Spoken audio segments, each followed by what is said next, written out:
Welcome to Drinks in the Library, the only library where drinks aren't just allowed, they are required. I'm your librarian host, Gigi Howard, and each episode I'll be interviewing a guest about a much-loved book that we will be pairing with a drink for you to enjoy along with us or consider for your next book club meetup. As always, stay curious and support your local library.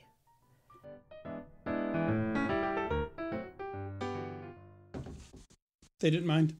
Annabelle was the only one that gave me sass. Oh, no. If everyone goes. Everybody else was cool. Okay. All right. Welcome in Drinks in the Library.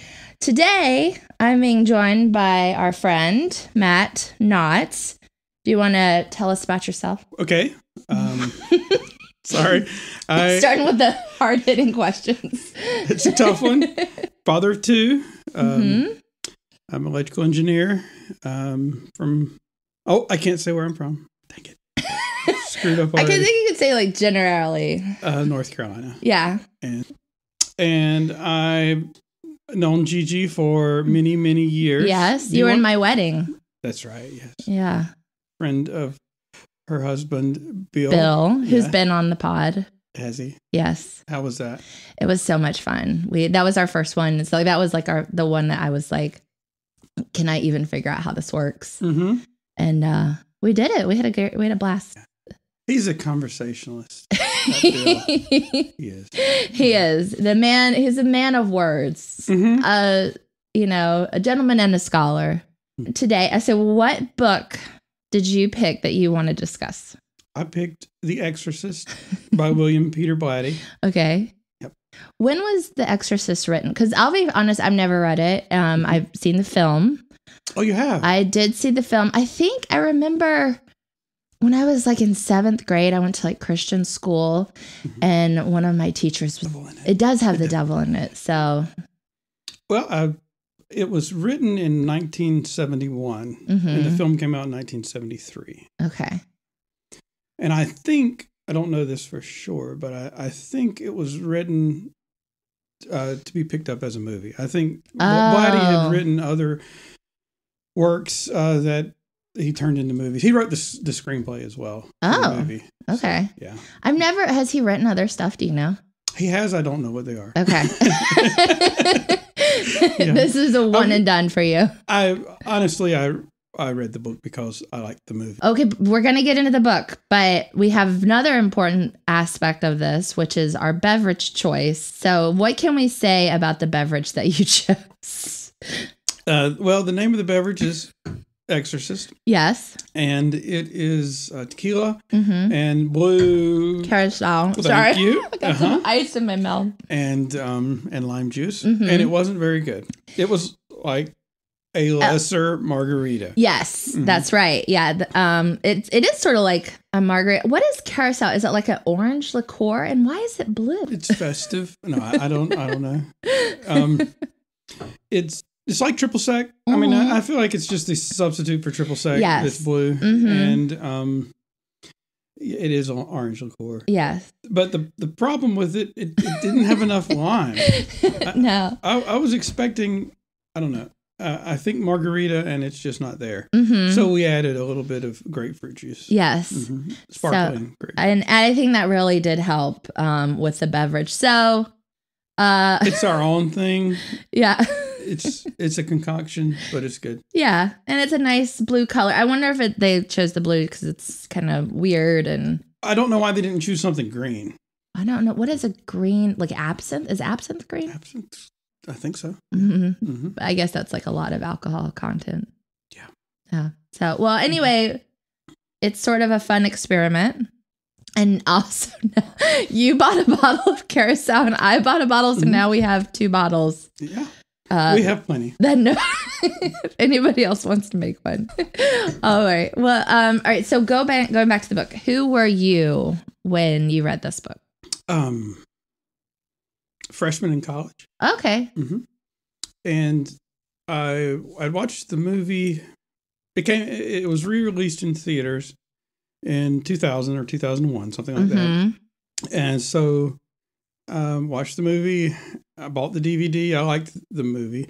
And there was DVD commentary about with both the director, William Friedkin of the movie, and the author, William Peter Blatty, discussing their past conflict, their past... Did they get in fights? They got in a fight. Oh, because they didn't agree with the direction that the movie was going. Mm-hmm. So I really liked the movie, so I thought I'd read the book. Okay. To see what was the controversy.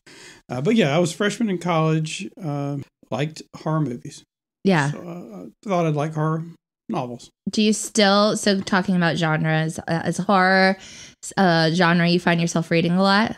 Not a lot. Mm-hmm. Not really. No, I've read, I tried to read Frankenstein, Mary Shelley's Frankenstein. Yes. I actually couldn't get through it. Okay. Yeah, it's a lot. It's a slow, I had to read it like for school. Mm-hmm. But yeah, Shelley's Frankenstein is slow. Well, she was young when she read it, right? Mm-hmm. Like 17 or something? I'm not quite sure. I don't know either. So, but yeah, so that's not really your... I have to admit, I'm not much of a reader. Okay. Yeah, I don't read. I read maybe one book a year. Okay. Something like that. Yeah. And I usually read autobiographies, biographies. In fact, I think probably this would have been the last horror book. I don't read a lot of horror either, to be honest with you. I don't know if it was meant to be a horror novel when he wrote it. Huh. Well, how did it figure? I think, it was, Blatty's purpose was to show the faith and the good triumph over the devil and evil. And that was the main conflict of him and the director and their movie, and that it was more of the shock value. Okay. The split pea soup, the head spinning around, that sort of thing. When the book was more psychological, it was slow also, but it was to me not a horror book. Yeah. So he was writing it to, is he like a very religious guy? I believe he is religious, yes. Okay. I believe he was Catholic. Okay. Mm-hmm. And so it was more like coming from that side of it, but just very dark. Mm-hmm. And is it like, did you love the story? Did you love the book? Did it meet your expectations? I enjoyed that it went deeper into the side characters that were just kind of glossed over in the movie. Sure. Yeah. I think it met my expectations. It was a good read. I would recommend it. Yeah. Mm-hmm. Would you read it again now? Yes. Okay. Mm-hmm. In fact, it's been so long. It's been 20. How long have I been out of school? I don't know. 25 years. Yeah. And not 25 years. You're aging us. We've been out of college for 18 years. 18 years. Wow. Yeah. Don't make us older than we are. Yeah. So anyway, you were saying you would go back. I would go back and read it again. Yes. Yeah. So what happens in the story without getting too spoilery? Because I know it's a little girl, right? That she becomes haunted, or it's a little girl that is acting out, and she's we think we know that she's possessed. Okay. But the world wouldn't accept that she's possessed, so she ran all these tests. Mm-hmm. They took her to the hospital.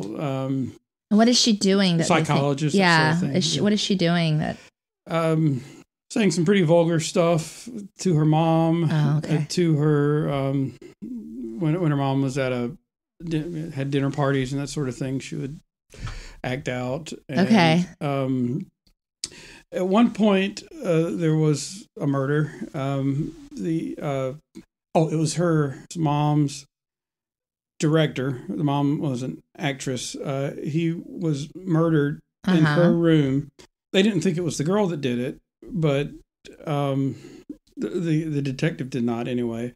But I guess the implication there was that this possessed girl killed this grown man and threw him out of a window of her bedroom. Yep. And then as the story goes on, it becomes more and more evident that the little girl really is possessed by the devil. The difference, one thing about the movie versus the book is the book always left it in the air whether she was really possessed or not. Okay. Like she did not know. What stuck out to me was she didn't know a foreign language. Like she didn't start speaking in a foreign language that she wasn't. Was she speaking Latin? She was not. What she was doing was speaking like a reverse English. Okay. So that could come from your mind. You know, that couldn't. They were writing it off that she wasn't really possessed because she could develop this speaking on her own. It didn't have to have an outside force about it, which I thought was pretty interesting. Yeah. And the up until the very end of the book, she could have just been insane or very troubled, that sort of thing. Yeah. It left it kind of open-ended. It did. Yeah. Was there was there like hysteria around the film when it came out? I mean, do you know anything about that? Yes. There were like fainting in the theaters and that sort of thing. I think it came out around Christmas. Fainting? Yeah, it came out around Christmas.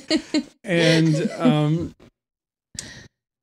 my God. There's just a lot of controversy with how profane the little girl was and how much adult subject matter this little girl had to be exposed to. Well, let's see. So what is like the vibe of the book? I mean, is it fast paced? I don't think so. No. I think it's a rather slow book. Yeah. How long is it? Do you know? I meant to look that up. I don't remember. I'm so, if it's over like 350 pages, I have to be in a mood for it. So I wish I knew. Oh. Look it up. Yeah, look it up. Okay. 385. That's not too bad. Okay, that's not too bad. No. So we'll go back to the author a little bit. What can you tell us about him? You know, he's Catholic. So when they were talking about his fight with this director, what was that about? I think the director was leaning more towards the shock value, the spinning head, the pea soup spitting, what really makes the movie fun. But he was taking out some of the scenes that deal with the struggle between the priest and the detective, ambiguity. Is she possessed? Is she disturbed? That sort of thing. I think he changed the tone of the movie into more of a true horror movie. Okay. I mean, that's the story we know now, I guess. Yes, that's the story we know now. It was a fairly accurate adaptation of the novel. I think it was just two very passionate people that wanted their work to be the way. Two type A's personalities. My drink's gone. Oh, no. Do you want to get another one? I think so. Okay. Yeah. Okay, so Holly's bringing up some more beverages. I just said drinks. Oh. Drinks are here. Okay. What have you got? Communion wine. Oh, no. Yes. Okay. You rolling? Okay. Yeah. So we're rolling with the communion wine. Communion wine. So I'm Methodist. Okay. So this will be the communion wine.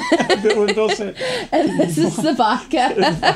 I guess I'm going to try vodka. Can you do communion? So for since this is audio, Matt is pouring himself a delicious Welch's grape juice. Yes. When we were talking about setting this up, Bill said I needed to come up with a beverage, and we agreed on communion wine. Yeah. And then since I'm Methodist, communion wine is just Welch's grape juice. So that's a little visual joke that doesn't work in this medium, but oh well. Oh, that's good. I'd forgotten how good grape juice is. Wow. Do you want some of the vodka? I'm going to put the vodka in it, yeah. Can you do... sorry. Thank you. Vodka and grape juice? You want to give that a try? I'm going to try it. We've already tried that. All right, so you're my thing. first guest that we're doing two beverage options. Okay. So we're doing Welch's grape juice with just a little bit of Smirnoff. Does it pass the taste test? No. Oh. It's horrible. It's horrible. Bottoms up. Okay. Things like that. So, okay. Very so fun. Here's me trying the... It's not good, Margaret. I mean, maybe it's not mixed very well. It sort of just tastes like grape juice.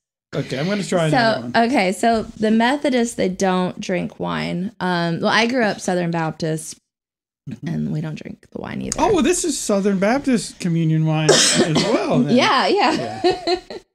That's for sure. At the church I go to, sometimes they're like a lot more liberal, so they do actual wine. So cheers. Cheers. Oh yeah, that's much better. Maybe I'm just getting. I think I think that actually we need to rebrand like the drink that goes with the Exorcist, because this is much churchy. Yes, this is much more churchy. But in it hits you just like a demon. Oh yeah. So you said you've seen the movie. Mm-hmm. What did you think of it? I mean, I think it's one of those ones I saw when I was like in high school, and you'd watch scary movies at Halloween. Mm-hmm. I don't remember thinking it was scary, I guess. Really? You and I that was about the same time I was watching like Scream. Mm-hmm. And I am definitely a person, like I am much more afraid of like a home invasion story than I ever would be of like a demon getting into me, because I just don't believe in it. So. Okay, so your story's rooted in reality. Yes, something that could actually happen to me is my nightmare. Okay, what I like in a horror movie is, or in any story, I like. I'm with you. I don't care. Well, do you like?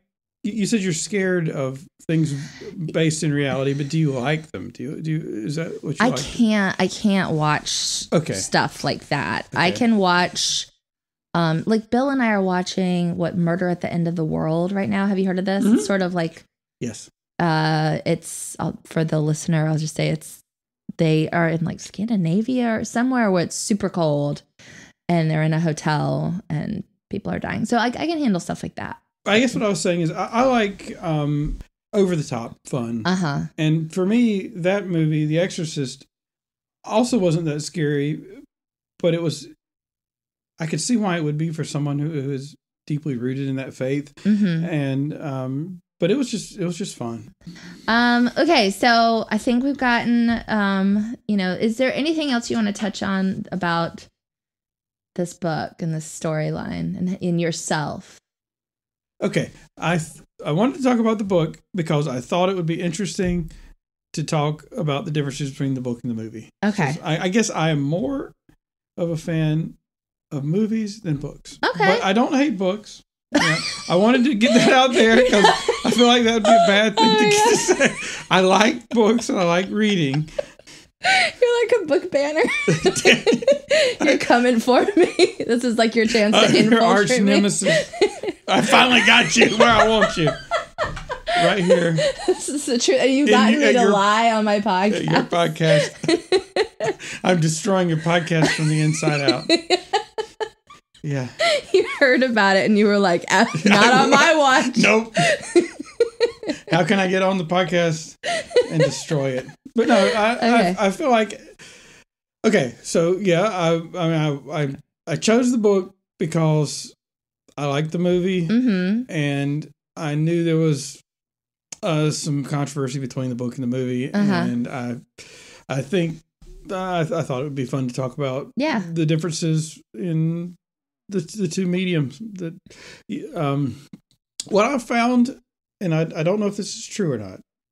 I feel like people elevate books, and they don't other mediums such as movies. So I thought maybe we could talk about that a little bit. Oh, okay. I like that. I mean, because I'm a librarian, but I do like films as well. So how long have you had this thought? Oh, since high school. Okay. Because like I said, I read seldom and I watch a lot of movies. And I understand that many people, like my daughters, they read constantly. Yeah, I'm like looking at all their books in here. They love to read. Yeah. And Lily makes fun of me because she's like, she never sees me read. And I'm wondering, is that, do people who read like that, do they look down on people that only read once in a while? I don't.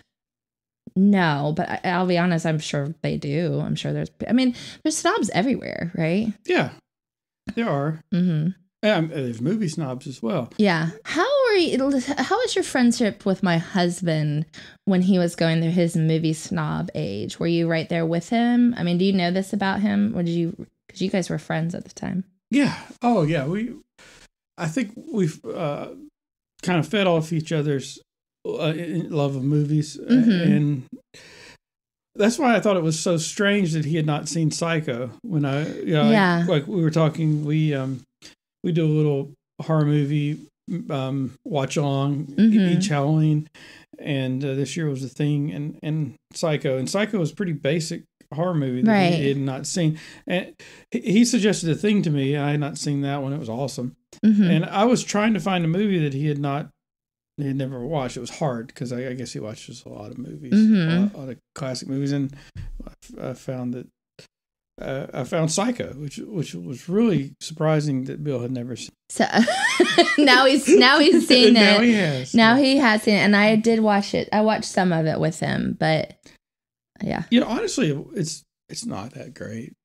I mean, I don't understand why champion movie. Like it was kind of predictable. How do you feel about that versus other Hitchcock films? Like The Birds. I've seen The Birds. Like The Birds? I actually like The Birds better than Psycho. Yeah. Okay. Psycho, most popular movie. I've seen Vertigo a lot. I've never seen Vertigo. How's that? Yeah, I liked it. It's one of those movies, I guess my parents really like whatever movies they're like into, I had to watch. So like I've seen, this is not a horror movie, but like The Way We Were. My parents like love that movie. The Way We Were. The Way We Were. So we had it on VHS. But yeah, so Vertigo is this woman dies from a fall, and I don't know, it like scared. I think it's Jimmy Stewart is the protagonist in it, and it like messes him up, and he has vertigo. Like so, whenever he tries to go upstairs, he like goes like it's like the spinny, like the crazy eye stuff. And they made a whole movie of that? They made a whole movie. Well, I don't want to give anything away. Okay. There's a twist. You won't believe it. You won't see it coming from a mile away. That needs to be the next year's movie that I watch. Okay, Vertigo. Yeah. Save it for October. It was good. Also, have you seen Dial M for Murder? That one I love. I actually really like Dial M for Murder. But yeah, Psycho. I would have to say Dial M for Murder I like better than Psycho. I do too. I mean, I think of all of those films, I think that was the one I remember liking a lot. But yeah, Vertigo is also good. What is a book that you would recommend to someone like me who likes movies and doesn't read a lot? So this is a random one, but I really like there's a series. The first one's called The Cuckoo's Calling by Robert Galbraith, which is a pseudonym for JK Rowling. Okay. And they did a whole series on it, but I really loved the first one. It's like a murder mystery. The protagonist detective is like this, I don't know if he's like an Afghanistan or Iraqi veteran, and he has one leg blown off. And so like part of the story is always like the pain from his leg. But he gets tapped, and he's also just like, I mean, a loose cannon. And he gets tapped to solve like a murder of like a Britney Spears level at her height, like a Taylor Swift level celebrity who a pop starlet, but world famous pop starlet. Thank you. Okay.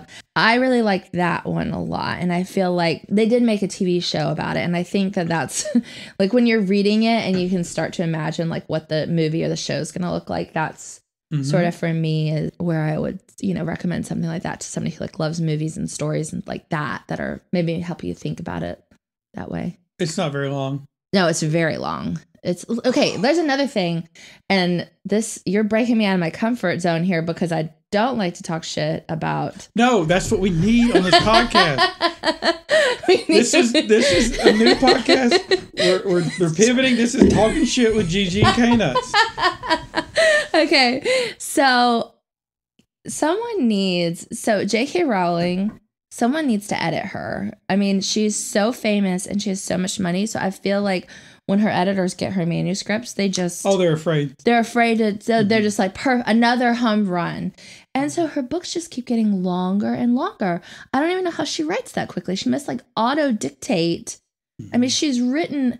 I mean, I swear, if you put all the Harry Potters and everything else, you would be like up to the ceiling. Yeah, Harry Potter gets longer and longer as the Yeah, because I feel like the same thing. But Harry Potter's still good.